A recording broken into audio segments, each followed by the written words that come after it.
আসসালামু আলাইকুম, সবাইকে শুভেচ্ছা অভিনন্দন। আপনারা যে ভিডিওটি দেখতেছেন, পানির সামনে যে গোরগুলা দেখতেছেন, আপনাদেরকে একটু পানি দেখাই আমি। এই দেখেন, চারদিকে থই থই পানি। ও অতিবৃষ্টির কারণে এই পানিটা এইভাবেই জমাট বাঁধে প্রতি বছরই এরকম পানিও এই জায়গায় মধ্যে হয়।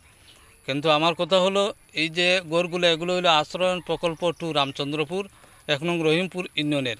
এখানে যারা পরিকল্পনা করে গোর বানিয়েছেন তাদের প্রতি আমি জানতে চাই, এখানে এত উঁচু টিলা ছিল, এই উঁচু টিলা আপনারা রাত দিন কেটে একেবারে সমতল করে এমনভাবে গোর বানাইলেন যে গোড়ের মধ্যে পানি উঠে গেছে। আপনারা এত নিচু করার প্রয়োজনটা কী ছিল?